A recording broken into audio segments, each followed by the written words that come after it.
The academy was built to strip away softness, its steel walls humming with the low growl of machines that never slept. Rows of cadets sat rigid at their desks, the fluorescent lights above casting a pale sheen over their cropped hair and identical uniforms. No one dared slouch. Discipline was the currency here, and even the smallest lapse could cost you dearly. Whispers had circulated for days, whispers that today would be different, though no one quite knew how. Some said it would be a new combat simulation, others claimed it was a psychological test meant to break the weak. All agreed it would not be pleasant. At the center of this storm of anticipation sat Kale, a cadet whose presence seemed perpetually unnoticed until necessity forced eyes his way. He was not the strongest nor the fastest, not the loudest or the most ambitious. Yet he carried a stillness about him that unsettled some and intrigued others.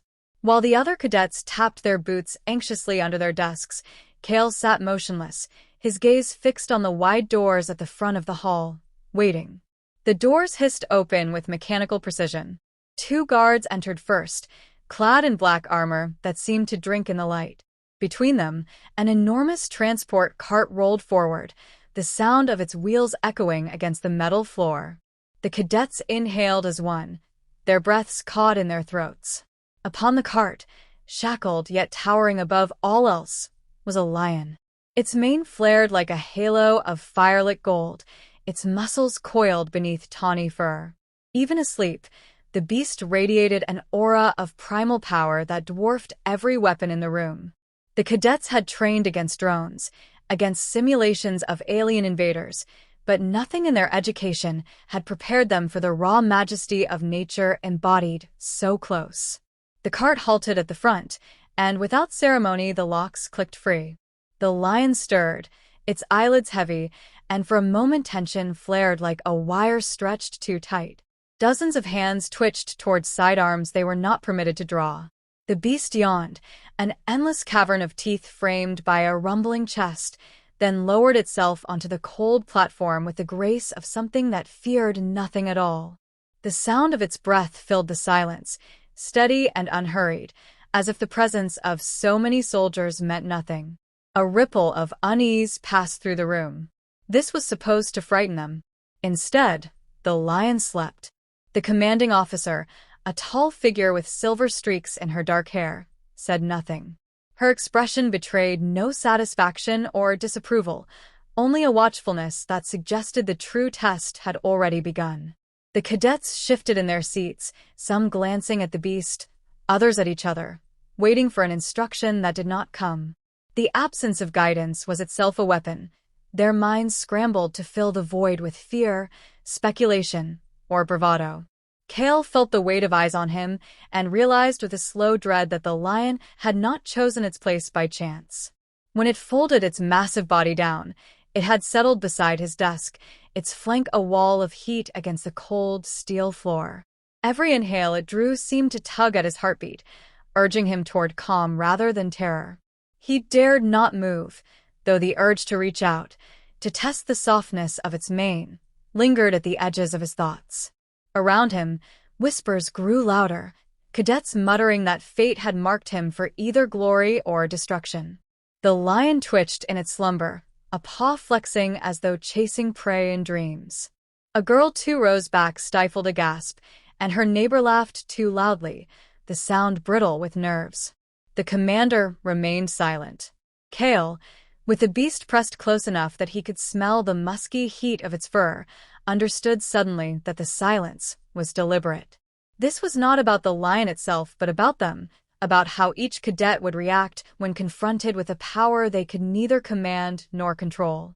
A boy across the aisle, Darren, loud-mouthed, eager to impress, leaned forward, his grin sharp with mischief. "Looks like it likes you, Kale," he whispered, just loud enough to carry. A few cadets chuckled, grateful for the release of tension, but the laughter was strained.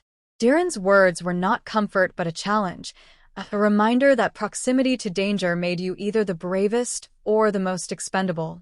Kale met his gaze only briefly, offering no reply.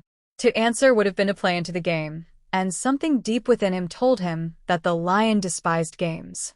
The minutes stretched thin, silence woven with the sound of pens scratching against tablets as instructors finally signaled for the lesson to begin.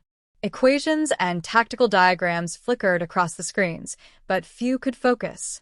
Every glance drifted back to the massive form at the front, breathing slow and steady, as though mocking their unease. For Cale, the nearness of the beast became both shield and burden. Its warmth steadied him even as it painted a target on his back. When the session ended, no command was given to move the lion. The cadets filed out in uneasy silence, boots striking the floor in measured rhythm. Cale lingered, waiting for the beast to stir, to acknowledge him in some way. It did not. It merely continued to sleep, untroubled by the stir of human lives around it. He turned at last to follow the others, the sense of unseen eyes lingering on his shoulders. Behind him, the commander watched from the shadows at the edge of the room. Her lips curved in the faintest hint of a smile, though whether it was for the lion or the boy, no one could have said. The true test had only begun, and already one cadet had been marked. The following day, the cadets entered the hall with a taut silence that felt heavier than their uniforms. The lion was still there, sprawled across the platform as though it belonged more than any of them, its sides rising and falling in a rhythm that mocked their anxious heartbeats. No one spoke of it openly, but the creature's presence colored every thought, every gesture, every attempt at discipline. For some, it was a constant reminder of vulnerability. For others, an unspoken challenge to prove they could face the wild without flinching. The instructors never addressed it, their lessons proceeding with the same clipped tones as before, as if the enormous beast had become just another piece of furniture. That silence made the cadets restless. If the commanders would not explain, then they would invent explanations of their own. Darren was the first to seize the opportunity. His voice carried during breaks, laced with mockery and swagger. "The thing's tame," he boasted, gesturing toward the lion with a smirk. "It hasn't moved in days. Probably drugged. Not much of a test if all it does is snore." The laughter that followed was uneasy, some cadets eager to agree if only to ease their nerves, others unwilling to provoke the possibility that the beast might actually hear. Cale remained silent, though he felt the heat of many eyes flicking between him and the lion, as if expecting him to contradict Darren or confirm some hidden bond. He did neither. Words felt fragile here, too easily broken against the weight of something so ancient and alive. At first, the commanders allowed the chatter to grow unchecked, their impassive gazes fixed on datapads. But on the third day, the silence broke in a manner none of the cadets could have anticipated. During a tactical simulation, with screens displaying hostile encirclements and rapid-fire decision trees, the lion stirred. Its head lifted slowly, golden eyes half-lidded, and the entire hall froze. No one breathed, no one dared to move. Cale felt the air shift as the beast's gaze swept the room like a tide searching for weakness. It did not roar, did not bare its teeth. It simply looked. That was enough. The cadets, who had faced down simulations of planetary invasions without flinching, now struggled to keep their hands from trembling. When the lion's gaze landed on Cale, something in its eyes softened, as though recognizing him not as prey, but as a familiar presence. It lowered its head once more and returned to its rest. Whispers hissed through the hall as if carried by static. Darren muttered just loudly enough for others to hear, "Of course it looks at him. Teacher's pet." The insult had no edge of humor this time, only bitterness, and it hung in the air like smoke. Cale did not answer, though the weight of isolation pressed harder. He had not chosen the beast, yet already it marked him as different, and difference was dangerous in a place where uniformity was survival. Over the next week, small factions emerged. Some cadets grew quietly curious, seeking to sit nearer Cale during lessons, convinced that proximity to him offered protection. Others avoided him entirely, whispering suspicions that the commanders had arranged the entire spectacle, that Cale was in on the experiment, complicit in their manipulation. Darren fanned those suspicions with glee, positioning himself as the voice of rebellion against whatever game the instructors were playing. Each day the tensions stretched tighter, and each day the lions slept on, undisturbed. Cale began to notice subtleties no one else seemed to. The lion's breathing slowed when the hall grew too restless, a rumble beneath its ribs like distant thunder, calming the storm without ever waking. Sometimes, when he struggled with an equation or tactical choice, he felt a peculiar steadiness near him, as though the beast's presence anchored his thoughts. It did not make him brilliant, but it quieted the noise in his head, allowing him to see patterns more clearly. His scores improved, his composure sharpened, and though he wished no one noticed, they did.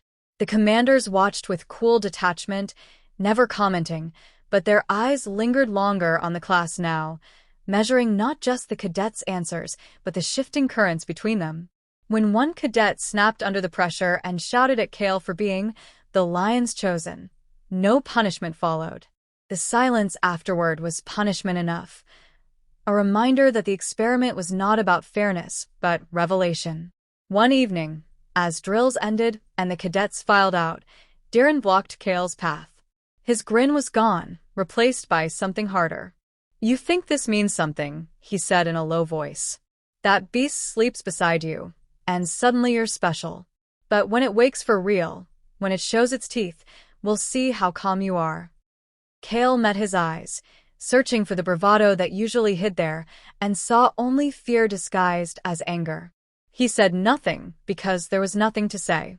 Words could not strip away fear, nor could they tame envy. That night Cale dreamed of the lion, not as a beast of flesh, but as a shadow larger than the academy itself, curling around the cadets like a living fortress. In the dream it spoke without words, a voice of earth and blood and fire, telling him that strength was not the absence of fear, but the mastery of it. He awoke unsettled, the image burned into him like a brand. The next day, the commanders finally intervened. Without preamble, the hall plunged into darkness, alarms blaring, emergency lights flickering crimson. A synthetic voice declared a breach, and the cadets scrambled, confusion erupting like sparks from dry tinder. In the chaos, someone screamed. The lion was rising. Its mane caught the red glow like flame, its eyes two suns cutting through smoke. Every instinct in the cadets screamed to run, to scatter, but their orders demanded discipline. They hesitated, trapped between fear and duty. Cale alone stood still, rooted in a calm he could not explain, his breath rising in time with the beasts. The lion did not attack. It did not roar. Instead, it stepped forward, planting itself between Cale and the imagined danger. The sight silenced the chaos in an instant. Even the alarms seemed distant compared to the thunder of its paws on the metal floor. For a heartbeat that stretched into eternity, every cadet saw not a monster, not a test subject, but a guardian. Then the lights returned, the alarms ceased, and the commanders' voices filled the hall, cold and precise. Lesson 1 is complete. The cadets stood trembling, their unity fractured, their certainty shattered. And though no one spoke it aloud, all eyes turned to Cale, who had not moved, who still stood within the lion's shadow. The hall never truly returned to silence after that night. Even when the lessons resumed, even when the lion lay once more in its endless sleep, the cadets could not forget the way it had moved, slow, deliberate, protective. Their nerves had been raw before, but now they were stripped to the bone. Every glance carried new weight, every word carried suspicion. They were no longer a unit of equals. They had been divided by the lion's choice, by the calm figure it had shielded when all others had faltered. Cale felt the pressure of that divide with each passing day. Some cadets sought him out, hoping that by standing near him they might share in the strange bond, while others avoided him as though his very presence summoned the beast's judgment. Darren grew sharper in his mockery, his voice more venomous. He was not merely jealous now. He was desperate, determined to prove that Cale's composure was nothing more than luck, that the lion's protection was a trick of circumstance. His resentment simmered, and the commanders did nothing to cool it. They watched, impassive as ever, as though the cracks in their students were exactly what they wanted to see. Days blurred into weeks. The lion never left, never stirred except to breathe and sometimes twitch in dreams, yet its absence of action became its own kind of dominance. Every cadet lived in its shadow. The commanders intensified their drills, ordering maneuvers that tested balance, strategy, and endurance, but always with the beast slumbering at the heart of the hall. It was impossible not to think of it, not to wonder if each test was measured against how one reacted to its presence. The breaking point came when Diren, goaded by his own pride and the whispers of those who feared Kale's rising status, decided to act. During a training session, he strode to the platform where the lion lay and stood just beyond its mane, his posture rigid with defiance. The cadets sucked in their breath, a collective warning, but he ignored them. He raised his voice so all could hear. "If this thing is our teacher, then let it show its lesson now. Let it choose." His words echoed against the steel walls, sharp as blades. The lion opened its eyes. Gold flared against the dim lights, and the hall froze. Diren did not flinch, though the tremor in his jaw betrayed the fear gnawing at his bravado. The beast rose, every motion fluid with an ancient strength that needed no display of violence to assert its power. It stepped forward, each pawfall heavy with the weight of inevitability. The cadets pressed back against their desks, hearts thundering. Diren stood locked in place, his courage twisted with arrogance. The lion stopped before him, towering, its breath a hot wind against his skin. Then, with the smallest of movements, it turned away. It walked past Diren as though he were nothing more than air, padding with unhurried grace to Kale's side. There it lowered itself again, mane brushing the floor, eyes half-lidded but alert, its body forming a barrier between him and the rest of the hall. The silence that followed was more deafening than any roar could have been. Diren's defiance collapsed in on itself, leaving him exposed, humiliated. The commanders finally rose from their seats. "You have seen enough," the lead officer declared, her voice carrying the weight of judgment. "You believe fear builds strength. You believe control is born from force. But this beast has taught you what we cannot. True power is not in intimidation but in restraint, not in threats but in trust." She gestured toward the lion, whose calm presence had reduced their bravest to trembling silence. "This creature has chosen without command. It shields not the loudest or the strongest, but the one who carries calm when all others falter." Kale felt every eye burn into him, the commander's words sealing what the lion had already implied. He had not sought this, had not wanted the mantle of being chosen, yet it clung to him now, undeniable. The cadets shifted uneasily, some with recognition, others with resentment, but none could deny the lesson. The lion had made its truth clear. Leadership was not seized through dominance, but earned through steadiness in the storm. In the days that followed, the lion was taken away as suddenly as it had come, escorted back through the massive doors without explanation. The hall felt smaller without it, less alive, but its absence only made its impact sharper. The cadets carried the memory like a scar, each of them reshaped by the quiet revelation. Training continued, but with a new gravity. They no longer looked to their commanders for every answer. Instead, they watched one another, testing not just skill but composure, searching for the quality the beast had honored. Diren withdrew into himself, his swagger reduced to silence, the wound of being overlooked festering in his pride. Others approached Kale cautiously, no longer mocking but curious, some even deferential. He tried to brush it away, insisting he was no different from them, but he could not undo what the lion had chosen. The commanders gave no special recognition, offering neither praise nor warning, yet Kale knew their eyes followed him more closely now, as though waiting to see whether the lesson would take root or wither. At night, Kale dreamed of the lion again. Not as before, vast and shadowed, but walking beside him across barren fields of steel, silent and steady. It never spoke, yet its presence filled him with a certainty he had never felt. That leadership was not a mantle granted but a burden carried, and that one day, when the academy's walls could no longer contain them, that burden would fall fully upon him. The academy returned to its rhythm, drills and lessons consuming the hours, but nothing was the same. The cadets no longer feared the beast, for it was gone, yet its memory had altered them more than its presence ever had. They had glimpsed the truth their commanders had hidden in silence, that strength without control was emptiness, that fear without respect was weakness. And Kale, though he said nothing, felt the truth settle deep within him, heavy and immovable. The lion had not just chosen him, it had tested them all. Its lesson would not fade.